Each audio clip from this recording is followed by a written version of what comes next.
अब श्री कृष्ण जी का इतिहास देख लो। श्री विष्णु जी अवतार श्री कृष्ण जी, श्री राम वाली, श्री रामचंद्र जी के जीवन वाला भोग भोग के वो प्राणी श्री कृष्ण रूप में फिर जन्म हुआ।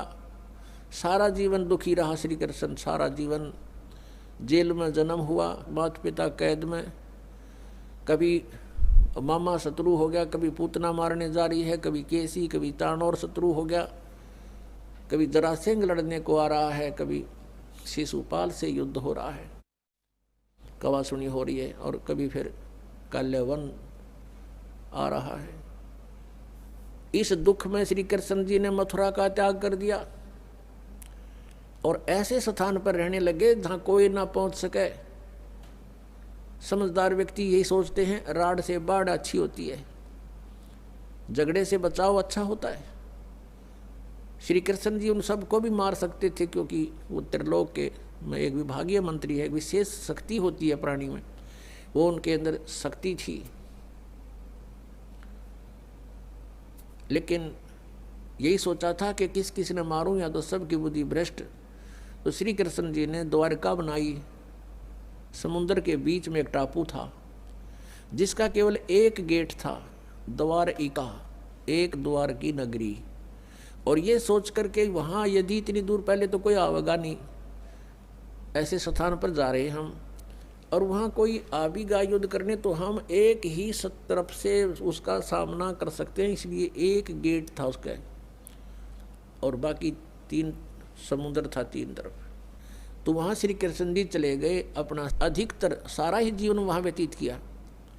यहाँ तो ज़्यादा से ज़्यादा 18 साल के 20 वर्ष के तक यहाँ रहे थे द्वारका में, और बाकी फिर लगभग 200 वर्ष तक जिए थे श्री कृष्ण जी, और बाकी का समय द्वारका में व्यतीत किया था उन्होंने। तो अब ये जो लोग अनजान संत ऋषि, ये गुरु नकली हमें भ्रमित करते हैं कि द्वारका का उस गोवर्धन का की परिक्रमा करनी चाहिए और वृंदावन अवश्य जाना चाहिए, मथुरा में अवश्य जाना चाहिए, वहाँ हमारे भगवान ने लीला की है, उनके चरण कमल टिके हैं, वहाँ घूमा करते थे, स्नान किया करते थे।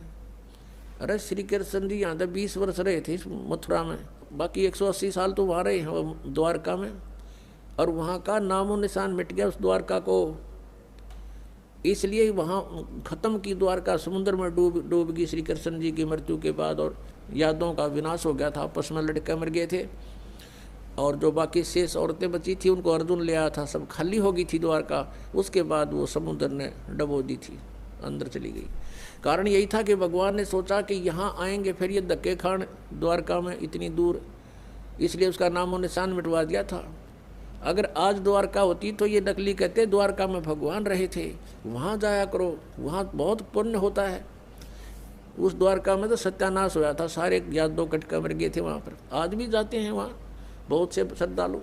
तो कहने का भाव यह है कि जब तक आत्मज्ञान बिना नर भटके, इस तत्व ज्ञान बिना नर भटके, कदे मथुरा कदे काशी। फिर श्री कृष्ण जी का फिर कैसे अंत हुआ? श्री कृष्ण जी के सामने पूरा यादव कुल आपस में लड़का मर गया, पोते पड़पोते रिश्तेदार सब आपस में कट कर मर गए। और वो सारा सांग देख कर, वो सारा अनर्थ देख कर जब श्री कृष्ण जी की मृत्यु हुई, एक परिवार के सामने एक आधे की मृत्यु हो जाती है, उसका कलेजा फट जाता है, रो रो कर पागल हो जाता है इंसान। तो पुण्यात्माओं, आज तक हमें सत्यनारायण कथा नहीं मिली थी, और ये सत्य कथा है। सत्यनारायण का अर्थ है सच्चा भगवान, और सच्चे भगवान की सच्ची कहानी, सच्ची कथाएं। तो प्रसंग चल रहा है कि परमात्मा ने बताया कि तुम जब तक जन्म और मृत्यु के अंदर हो, सुख नहीं हो सकता, शांति नहीं हो सकती। अब इंद्र सोचता है ब्रह्मा विष्णु महेश सुखी होंगे। अब इन ब्रह्मा विष्णु महेश की आप देख रहे हो, श्री राम की, श्री विष्णु जी की, श्री कृष्ण जी की कैसे दुर्गति हुई।